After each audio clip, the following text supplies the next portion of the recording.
하나님 말씀 보도록 하겠습니다. 하나님 말씀은 누가복음 2장 1절부터 7절까지 말씀입니다. 신약 성경 89면 누가복음 2장 1절부터 7절까지 말씀 제가 봉독해 올리도록 하겠습니다. 그때 가이사 아구스토가 영을 내려 친화로 다 호족하라 하였으니 그 호족은 구레뉴가 수리아 총독이 되었을 때 처음 한 것이라. 모든 사람이 호족하러 각각 고향으로 돌아가매 요셉도 다윗의 집 족속이므로 갈릴리 나사렛 동네에서 유대를 향하여 베들레헴이라 하는 다윗의 동네로 그 약혼한 마리아와 함께 호족하러 올라가니 마리아가 이미 잉태하였더라. 거기 있을 그때에 해산할 날이 차서 첫 아들을 낳아 강보로 싸서 구유에 누웠으니 이는 여관에 있는 곳이 없음이러라. 아멘. 이 시간 담임 목사님께서 나오셔서 예수님을 만난 사람들 9번째 요셉과 마리아에 대해서 말씀을 선포하실 때 많은 은혜 받으시기 바랍니다. 할렐루야. 아멘. 우리 옆에 분들과 다시 한번 또 인사 나눌까요? 메리 크리스마스. 네. 환하게 웃으면서 인사하셔야 합니다. 다시 한번 우리 반대편 분들 향해서 또 메리 크리스마스. 네.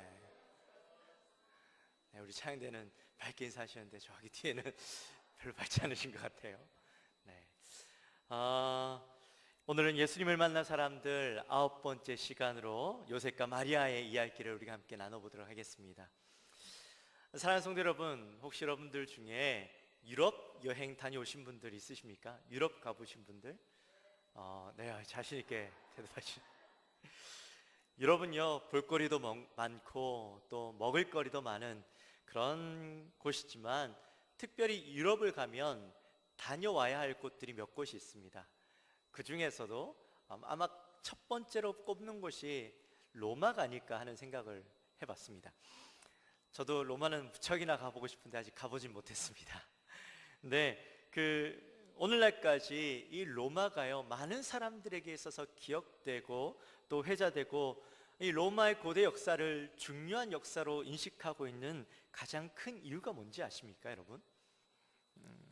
바로 고대 로마의 문화, 법, 군사체계 이런 것들이 이제 서구 유럽과 동구권뿐만 아니라 오늘날 우리가 살아가고 있는 현대 사회의 법과 정치, 전쟁, 예술, 문학, 건축, 기술, 언어, 이 모든 것들의 토대가 되어졌기 때문에 오늘날의 많은 사람들에게도 고대 로마의 역사, 고대 로마는요 매우 중요한 역사로 인식되고 있습니다. 그래서 세계 역사를 이야기할 때에 이 로마를 빼놓고 역사를 이야기할 수가 없지요. 그런데 그 로마 제국을 잇게 한 사람이 누군지 아십니까? 로마 제국을 잇게 한 사람, 그 사람은 바로 오늘 본문에 나타나 있는 가이사 아구스토라는 사람입니다. 오늘 본문은 예수님의 탄생 사건을 소개하는데 이 로마의 황제였던 가이사 아구스토로부터 예수님의 탄생 이야기가 시작되어집니다. 아구스토는요 로마의 초대 황제였고 또 그의 영향력은 가히 대단했습니다. 당시 로마는 세계의 중심이었습니다.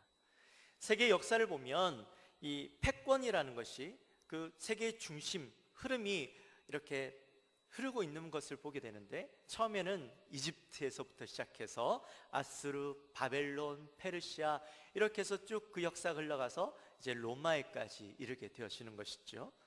근데 당시에 로마가 얼마나 대단했냐면 이 아프리카 이집트, 그리고 아프리카 북부 지방, 그리고 중동 지방의 이스라엘, 시리아, 또 이라크, 유럽은 거의 전 유럽, 나중에는 영국까지 이 로마의 통치하에 있게 되어집니다. 그래서 그 땅이 얼만큼 되냐 보니까 우리나라의 한 25배, 남한만 아니라 남북한 다 대한민국 전체 땅이 25배. 그리고 고대의 어떤 문명 중에서 세계에서 두 번째로 가장 큰 땅을 이루었던 곳이 바로 이 로마 제국입니다. 근데 그런 엄청난 국가를 누가 이뤄냈냐면 이 아구스토라는 사람이 이뤄냈습니다. 처음에는 로마라는 곳이요 이렇게 거대한 국가는 아니었죠. 로마는 작은 도시 국가였습니다. 이탈리아를 보면 거기에는 작은 도시 국가들이 있었는데 그 도시 국가들이 공화정을 이루어서 서로 힘을 나누어 가지고 돌아가면서 그 힘을, 권력을 이렇게 가졌던 것이 바로 공화정 국가였습니다. 그런데 이 아구스토가 경제와 군사와 정치력을 이 다른 도시 국가들을 장악해 버리면서 이제 대국을 이루게 된 것이지요. 그래서 이 아구스토를 향해서 사람들은 뭐라고 불렀냐면 세상의 왕 또는 주인이라고 사람들은 이야기했습니다. 지나가는 사람에게 가이사보다 더 위대한 사람이 있냐고 물으면 모두 다 똑같이 아니요 라고 이야기할 정도로 이 아구스토의 치적은요 굉장했습니다. 그래서 여러분 8월달이 영어로 뭡니까? 8월달 어거스트, 그렇죠? 8월달이 어거스트가 된 이유가 이 아구스토의 그 치적, 업적을 기리기 위해서 어거스트, 8월을 어거스트라고 이야기한 겁니다. 자, 그렇다면 퀴즈를 하나 더 내겠습니다. 7월달은 뭡니까? 7월달. 제가 너무 어려운 질문을 내죠. 이 예배 시간에, 설교 시간에 영어 질문을 하니. 7월달은 줄라이입니다. 줄라이, 그죠? 줄라이는 뭐냐면 여러분 줄리어스 시저 아시죠? 시저. 줄리어스 시저가 바로 7월 달이 된 겁니다. 이 줄리어스 시저는 오늘 우리가 나누고 있는 아구스토의 아버지입니다.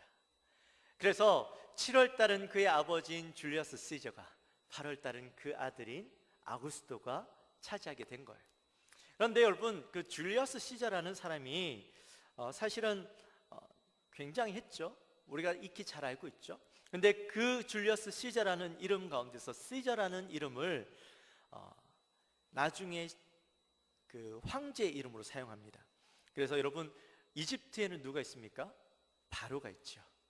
그런데 로마에는 황제라고 부르지 않고 시저라고 부르게 되죠. 그 시저라고 부르게 되어지는 가장 큰 이유가 바로 이 줄리어스 시저, 아구스토의 아버지의 이름을 본따서 그렇게 시저라고 부르게 된 겁니다. 역사 공부 잘하고 계시죠? 네, 그런데 그 시저가 나중에는 신이 됩니다. 신이 되고 그 아구스토는 신의 아들이라고 불려지게 되어지죠. 그리고 아구스토가 사람들에게 존경과 찬사를 받는 또 다른 이유가 있습니다. 그것은 전쟁으로 많은 땅을 이 아구스토가 얻기도 했지만 그러나 그가 더 많은 땅에 대한 욕심을 내지 않고 평화와 안정을 더 중요하게 생각했다라는 거예요. 혹시 여러분 팍스 로마나라는 말을 들어보셨습니까? 아마 고대 그 로마인 이야기나 이런 책들을 보면 이런 이야기가 적혀 있습니다. 거기에 보면 팍스 로마나라는 말이 나오는데 이것은 로마의 평화라는 말입니다. 로마의 평화라는 말이 있었는데 이 평화와 안정을 위해서 이 아구스토는 나라의 내실을 다지는 데 더 많은 노력을 기울였다라고 이렇게 역사학자들은 이야기합니다. 물론 사람들이요 이 팍스 로마나 로마의 평화가 도대체 누구를 위한 것이었느냐라고 이제 역사학자들은 질문을 하기도 하죠. 이 평화가 실제로는 아구스토의 권력을 유지하고 또 한 사람에게 집중된 이 아구스토에게 집중된 권력과 힘들을 분산시키지 않게 하기 위해서 여기에 이 틈을 내어 보이지 않기 위해서 이런 평화와 안정을 사람들에게 내어줬던 것이죠. 그래서 이 정치적인 방편으로 이 평화를 사용했던 겁니다. 근데 전쟁이 없었다라고 해서 그렇다면 모두가 진짜 평화했을까? 물론 그건 아니죠. 로마에 속해 있던 속국들은 이 팍스 로마나를 위해서 굉장히 과중한 세금과 노역으로 고생하며 살아야 했습니다. 모든 길은 어디로 통한다? 로마로 통한다라는 말이 있죠. 이 말은 그냥 된 것이 아닙니다. 멋진 나라를 만들기 위해서 엄청난 돈과 인력들을 필요로 했는데 그것을 위해서 수많은 사람들이 죽음의 고통을 겪어야만 했다는 것이죠. 결국에는 이 팍스 로마나 로마의 평화를 위해서 많은 사람들이 고통받고 속국에 있는 사람들이 과중한 세금으로 고통받아야 했다는 겁니다. 이 팍스 로마나는 결국에는 로마 황제를 위한 평화였다라는 거죠. 어찌되었든 이 로마 평화를 위해서 가이사 아구스토는 그 로마의 평화를 위해서 속국을 잘 구워 삶아야 했었는데 그 로마의 평화를 잘 구워 삼기 위해서, 속국을 잘 구워 삼기 위해서 무엇을 했냐면 바로 호적을 이용했던 겁니다. 오늘 본문에 보니까 호적하라라는 말이 나오죠. 그렇죠? 이 호적이라는 것은 여러분 어떤 겁니까? 그냥 우리가 생각할 때 호적은 나라에 나의 이름을 등록해서 내 역사 그리고 나의 뿌리를 계속적으로 이어주는 그 맥락을 이어가는 것으로 생각을 하시죠. 그런데 이때의 호적은 그런 용도가 아니었습니다. 이것은 그저 정확한 인원을 파악하고 세금을 물리기 위한 용도로 사용되었던 것이죠. 역사에 보면 이런 호적하는 것을 정기적으로 했다라는 기록이 나옵니다. 특별히 이집트 기록에 보니까 로마 치정하였을 때의 14년마다 이런 그 호적하는 일들이 있었다라고 나오고, 또 2세기 교부였던 글레멘드도 굉장히 유명한 우리 교부죠. 이 사람도 시리아에서 이집트에서와 같이 이 호적하는 일들이 정기적으로 있었다라고 이야기합니다. 여러분 참고로 시리아라는 곳이 이 이스라엘이라는 곳이 워낙 작았기 때문에 시리아를 통치하는 사람이 같이 이스라엘을 통치했어요. 한 통치권 안에 있었다라는 말이죠. 그러니 시리아에서 호적을 했다라는 얘기는 이스라엘에서도 호적을 했다라는 말입니다. 자, 그런데 사랑하는 성도 여러분, 이 누가가 왜 아구스토의 인구조사를 예수님의 탄생 사건 서두에 굉장히 많은 분량이죠. 예수님의 탄생 사건에 비하면 이 많은 그 부분을 심도 있게 이야기하고 있는 것일까요? 제가 한참 동안 아구스토에 대해서 이야기를 했는데 왜 누가는 이 아구스토의 호적하는 사건에 대해서 이렇게 이야기하고 있을까요? 이것은 그 당시에 있었던 사회적인 현상을 이야기하고 싶은 것이 아니죠. 여기에는 하나님의 놀라운 섭리가 들어있었다라는 사실을 말해주고 싶었던 것입니다. 먼저는 이 세계를 움직이고 진짜 세계의 영향력을 가지고 계시는 분이 누구인가 하는 것을 보여주는 것이죠. 세계를 제패하고 칭송받던, 최고의 칭송을 받던 이 아구스토도요, 자신의 능력, 자신의 뜻으로 행했던 것이 어떠한 결과를 이루고 가고 있는지 전혀 몰랐습니다. 아구스토는 속국을 그저 잘 다스리기 위해서 세금을 매기고 효율적인 통치를 하기 위해서 이 인구조사, 호적하는 것을 사용했죠. 그런데 이러한 사건을 통해서 하나님은 하나님의 역사를 만들어 나가는 도구로 사용하셨다는 겁니다. 여러분, 우리가 세계의 역사를 쭉 보면 이 로마가 제패하기 이전에 그 세계를 이끌고 있던, 패권을 쥐고 있던 나라들이 어떤 나라가 있다라고 제가 서두에 말씀드렸습니까? 이집트가 있었고, 또 어디? 아수르와 바벨론, 페르시아, 이런 나라들이 있다라고 제가 말씀드렸잖아요. 근데 그 나라의 역사를 보면 그때 그 나라들이 왕성하고 많은 권력을 가지고 힘을 가지고 또 많은 땅을 차지하고 있었지만 그 나라들을 진짜 이끄는 분이 누구였냐 하는 것이 우리의 성경에 너무나도 잘 나타나 있잖아요. 여러분 다니엘서를 보시면 거기에 그 아수르와 바벨론, 페르시아의 진짜 주인이 누구였는가 하는 것들을 잘 보여주고 있습니다. 느부갓네살이 나오죠. 다니엘서에 보면 이 느부갓네살이 최고의 권한을 가지고 통치하고 있었지만 두 번의 꿈을 꿉니다. 그 누구도 해결할 수 없었던 그 두 번의 꿈을 누가 해결하나요? 누가 해석하나요? 다니엘이 해석을 하죠. 다니엘이 그 꿈을 해석함으로 인해서 느부갓네살이 고백하는 말이 있습니다. 그 말이 뭐냐 하면 바로 하나님은 모든 신들의 신이요 모든 왕들의 주제시다라고 고백을 합니다. 여러분, 패권을 가지고 있는 스스로 신이다라고 생각하고 많은 사람들에게 공포했던 사람의 입에서 하나님은 신들의 신이다, 모든 왕들의 주제시다라고 고백했다라는 것은 무엇을 보여주는 건가요? 그도 하나님 앞에 그저 아무것도 아닌 존재로 스스로 고백하게 되었다라는 것이죠. 또 바벨론 포로로 종살이 했던 이스라엘 민족이 바사왕 고레스에 의해서 하나님의 말씀대로 70년 동안 종살이하고 다시 고향으로 돌아옵니다. 그리고 뭘 합니까? 이스라엘 성전을 다시 짓잖아요. 회복하잖아요. 이 모든 것들을 어떻게 합니까? 하나님께서 그 왕들을 통해서 명령하셔서 이 성전을 짓게 하십니다. 이런 역사들을 우리가 볼 때에 우리가 무엇을 고백할 수 있냐면 바로 이 모든 역사의 주인은 하나님이시다라는 사실을 우리가 고백할 수밖에 없는 것이죠.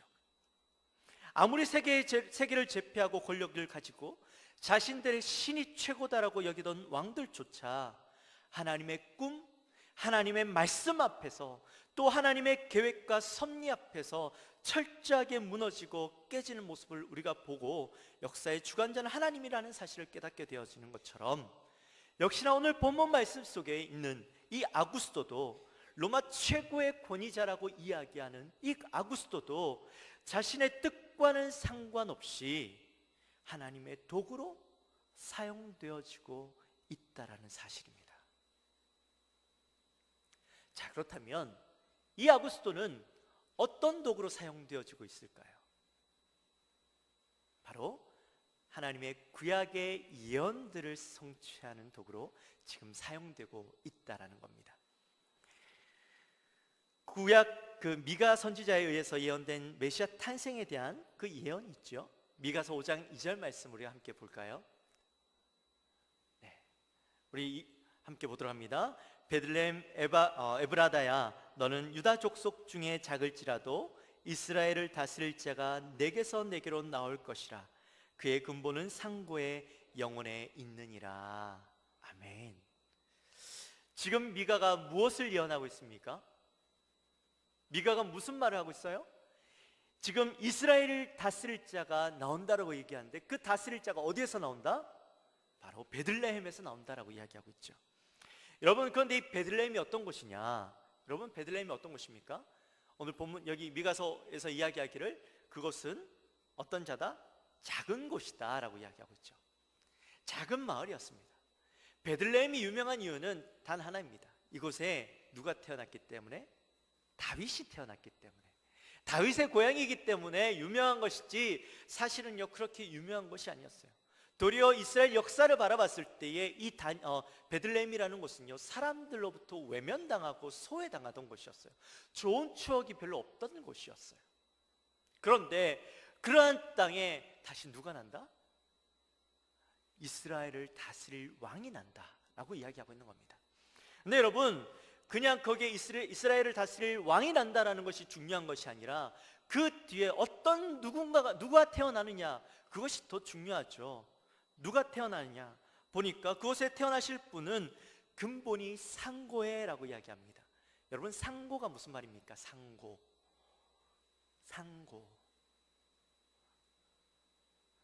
높고 높은 겁니까? 상고라는 말은 처음에 태초에라는 말입니다. 그러니까 상고에라는 말은 태초부터 계셨던 분, 그리고 영원히 계실 분, 이걸 누굴 얘기하는 겁니까? 바로 하나님을 얘기하는 것이죠. 하나님과 동등됨을 취할 수 있는 그런 분이 이 땅에, 이 베들레헴 땅에 태어날 것이다. 그리고 그의 왕권은 처음부터 영원까지 있을 것이다 라는 사실을 이야기해 주고 있는 것이에요. 자, 그러니 그냥 왕이 아닌 것이죠. 이분은 누구다? 메시아다라는 사실입니다. 그 예언이 언제 일어났냐면 예수님께서 태어나시기 700년 전에 예언되어졌던 거예요. 그런데 그 예언이 하나님의 약속대로 이루시기 위해서 이 아구스도를 사용하시고 계시다라는 겁니다. 여러분 놀랍지 않습니까? 하나님께서 역사를 이끌어 가시는데 수천 년 전의 약속, 수백 년 전의 약속을 정확하게 하나님의 때에 이루어내시는 모습을 우리가 말씀을 통해서 보고 있는 거예요. 또한 이러한 사실은 역사적인 사건을 통해서 예수님의 탄생이 사실이다, 진실이다, 진짜 있었던 일이다라는 것을 우리에게 보여주고 있는 겁니다. 여러분, 아구스토도 역사적인 인물이죠. 역사가 인정하는 인물이잖아요. 그죠? 누구도 그의 존재를 부인할 수 없는 존재입니다. 그리고 2절에 나타나 있는 구레뇨라는 사람도 사실은 역사적인 인물이죠. 역사에 그대로 그 흔적이 남아있는 구레뇨라는 사람이 수리아 지역에서 총독으로 있었다는 것이 역사적인 사실입니다. 그러니까 아구스토가 왕이었을 때에, 또 이 구레뇨라는 사람이 수리아 지역의 총독으로 있을 때에 예수님이 태어나셨다라는 거예요. 그 누구도 부인할 수 없는 예수님의 탄생 사건인 겁니다. 예수님의 탄생 사건은 그저 감정적이고 신화적인 것으로 치부할 수 있는 것이 아니라 역사적인 사실로 근거해서 진짜 이루어졌다라는 것을 오늘 말씀을 통해서 우리에게 보여주고 있는 거예요. 또 예수님의 탄생 사건은 역사적인 사실일 뿐만 아니라 그 모든 것들이 하나님의 주권 아래 이루어졌다라는 사실을 오늘 말씀을 통해서 우리에게 보여주고 있는 것입니다.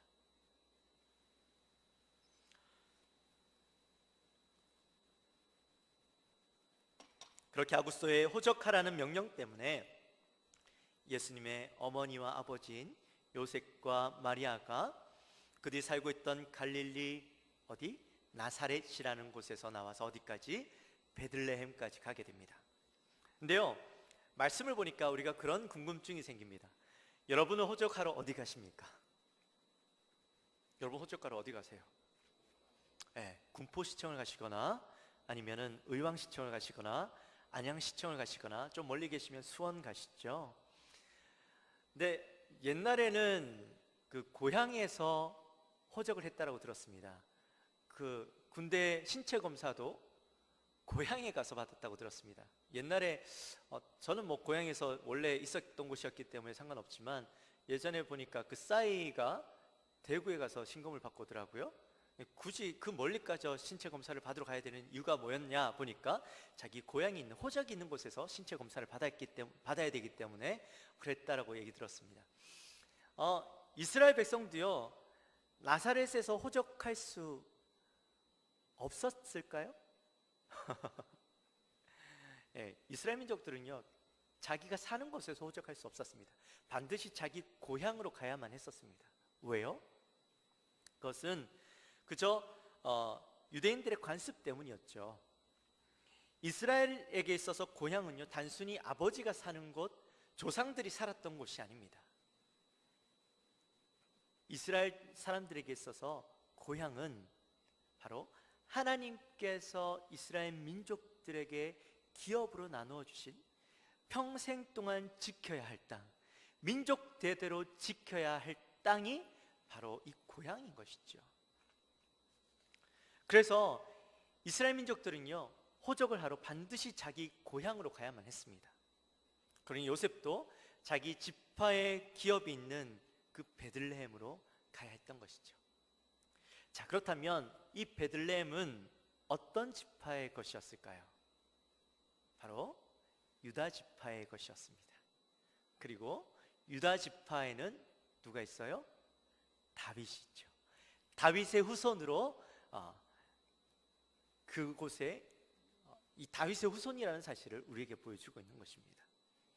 사랑하는 성도 여러분, 요셉이 유다 지파이고 다윗의 후손이라는 것이 왜 중요하냐? 이것도 우리가 기억해야 될 필요가 있겠죠.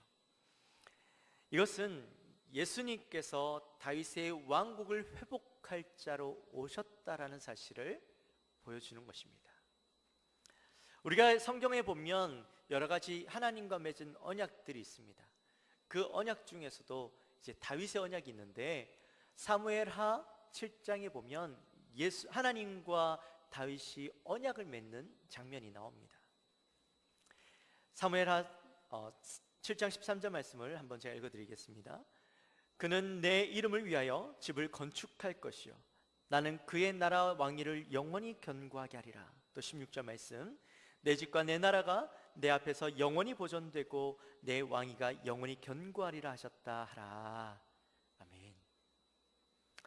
하나님께서 다윗에게 약속하시면서 다윗의 후대를 통해서 다윗의 집을 견고하게 하시겠다라고 또 영원하게 하시겠다라고 약속하시는 장면이 나오는데, 그 약속을 메시아를 통해서 영원히 세워질 나라, 영원한 왕권을 세우시겠다라고 약속하고 있는 겁니다.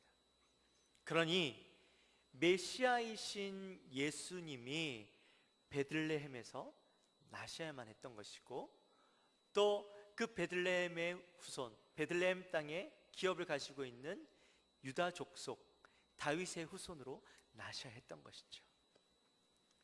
이 모든 것이 하나님의 계획과 섭리 가운데 또 구약의 말씀을 통하여서 예언되어졌던 것들이 그대로 이루어지고 있다는 사실을 우리에게 보여주고 있는 것입니다. 여러분, 놀랍지 않습니까?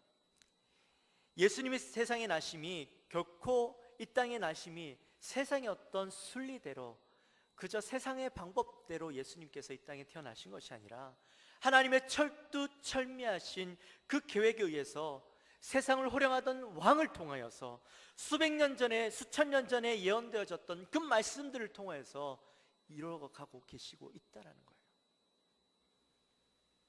여러분, 왜 하나님은 그렇게까지 하셔야 했을까요? 하나님은 왜 굳이 그냥 예수님을 보내시면 되는데 구약의 수백 년, 수천 년 동안 또 왕들을 통하여서 세상의 힘들을 통하여서 예수님을 나게 하셔야 했을까요? 그 이유는 바로 저와 여러분을 구원하시기 위해서. 하나님이 우리 인생에 강권적으로 역사하셔서 우리의 모든 만남도 하나님의 뜻 가운데 있는 것이고, 우리가 예수를 믿는 것도 우리의 선택, 우리의 노력이 아니라 하나님의 강권적인 역사로 우리를 일으키고 계시다라는 것을 보여주고 계시는 거예요. 여러분, 저와 여러분이 영광교회 성도가 된 것이 하나님의 특별한 섭리 가운데 된 것을 믿으시기 바랍니다. 하나님께서 역사를 운행하시면서 우리를 이곳에서 만나게 하신 것은, 이 관계를 맺게 하신 것은, 영광교회 안에서 한 지체가 되게 하신 것은 하나님의 특별한 계획과 섭리를 통하여 하나님의 뜻을 이루기 위한 그 계획이 있기 때문에 우리가 이곳에 있게 된 것이죠. 여러분, 그 섭리를 깨닫게 되시기를 주님의 이름으로 축원합니다. 그렇게 해서 이 요셉과 마리아는 베들레헴으로 찾아갑니다.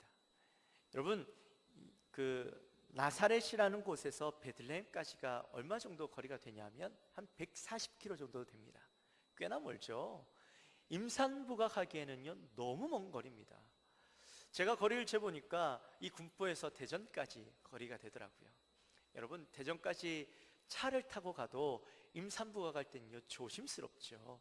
그런데 옛날에는 이 길이나 좋았겠습니까? 험한 산길이었을 거고 광야길이었을 거고 먼지가 풀풀 날리는, 또 낮에는 덥고 밤에는 추운 그런 길이었는데 임산부가 가기에는요 너무 힘든 길이었어요.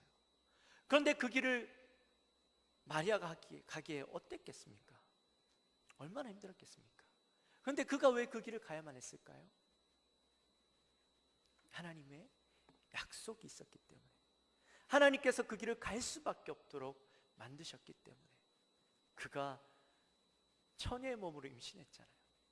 그냥 아직 결혼도 하지 않은 상태에서 마리아를 두고 오면 이 요셉이 이 마리아가 어떻게 될지 걱정스럽고 염려스러운 겁니다. 그래서 그를 데리고 갈 수밖에 없었죠. 하나님의 계획 가운데 있었던 것입니다.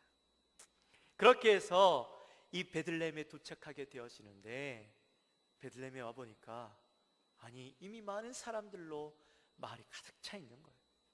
방이 하나도 없는 거예요. 실제로 방이 없었는지는 정확하게 알 수는 없습니다.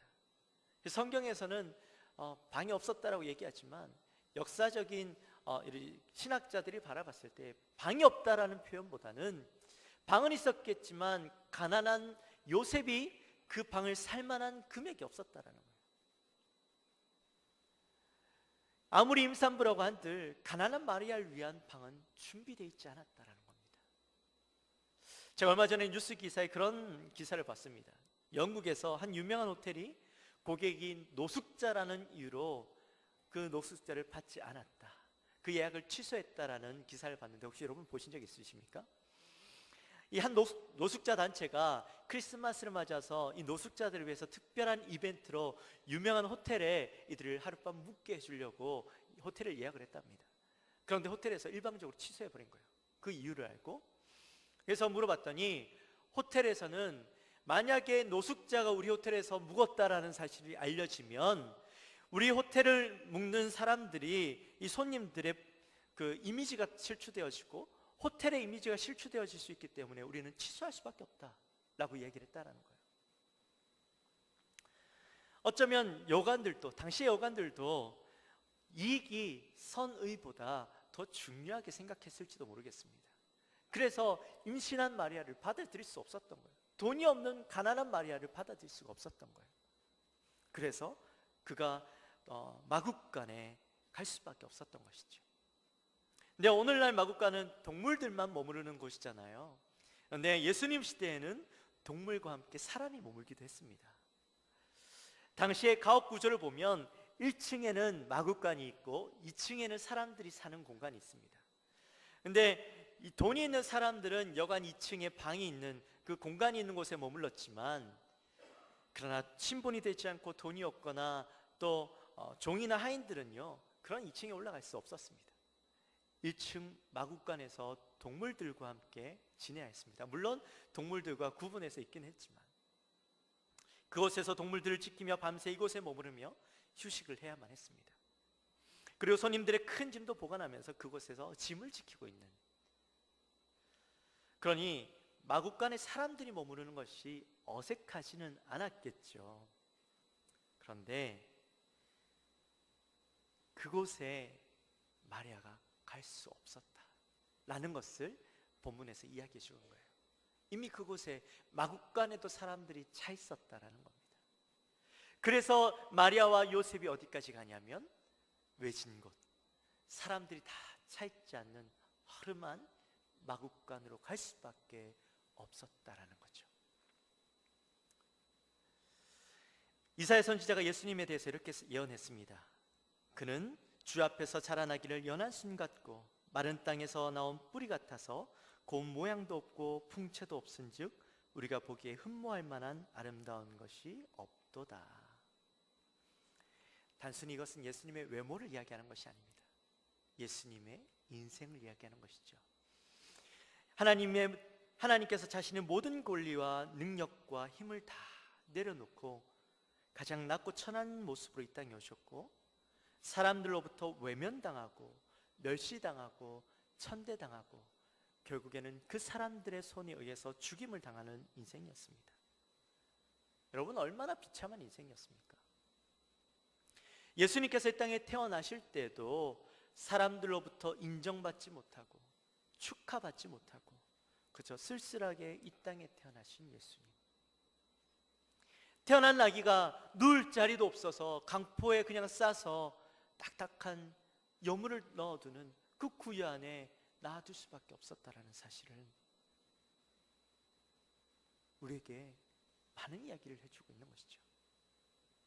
여러분, 예수님께서 왜 그 가장 보잘것없는 말구유에서 또 딱딱한 구유 위에 누우셔야 했을까요? 그것은 바로 저와 여러분을 위해서였습니다. 저와 여러분을 위해서 그렇게 비참한 모습으로 오셔야만 했습니다. 가장 낮고 천한 자들의 친구로 비천한 죄인을 위로해 주시고 죽을 수밖에 없었던 우리를 구원하시기 위해서 그러한 자들의 모습 그대로 만왕의 왕이셨지만 모두를 품고 사랑할 수 있는 왕으로 그들의 아픔, 그들의 고통, 그들의 그 힘듦을 다 몸으로 체험하시고 이해하실 수 있는 가장 낮고 천한 자의 모습으로 오실 수밖에 없었던 것이죠. 그러므로 예수님의 탄생 소식은 저와 여러분에게 은혜가 되어지고 소망이 되어지고 기쁨이 되어지는 것입니다.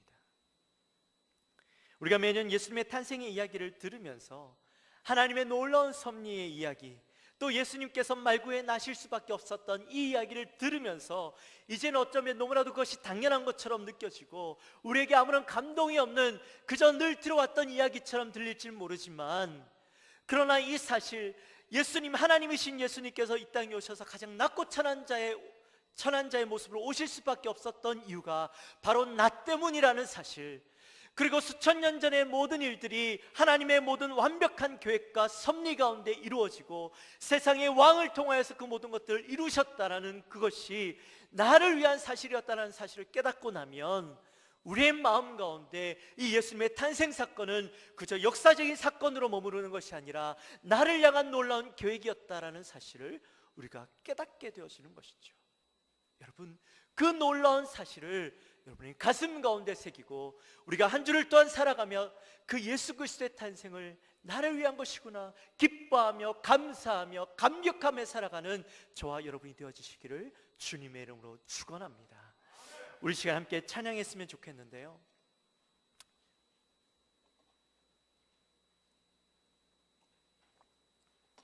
지난주에도 찬양했습니다. 예수님께서 이 땅에 오셔야 했던 이유, 예수님의 그 삶, 그 모습이 어떠했는지 나를 바라보며 우리 함께 찬양했으면 좋겠습니다.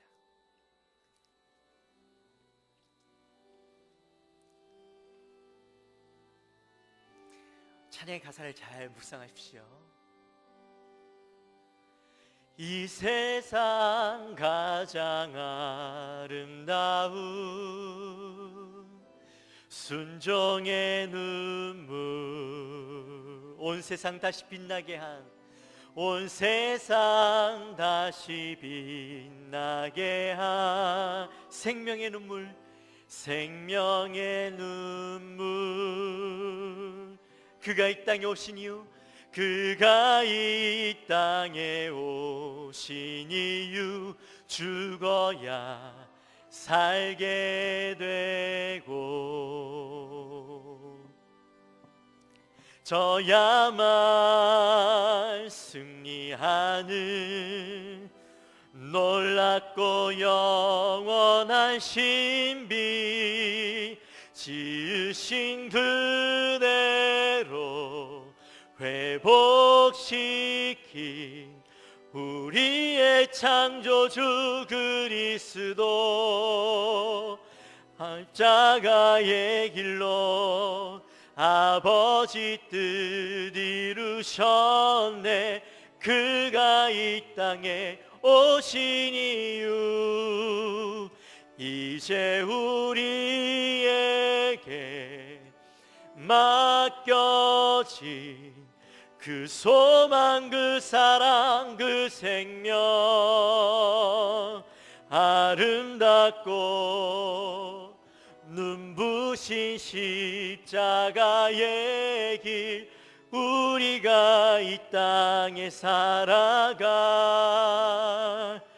이유, 지으신 그대로, 지으신 그대로 회복시킨 우리의 창조주 그리스도, 십자가의 길로 아버지 뜻 이루셨네. 그가 이 땅에 오신 이유, 이제 우리에게 맡겨진 그 소망, 그 사랑, 그 생명, 아름답고 눈부신 십자가의 길, 우리가 이 땅에 살아갈 이유.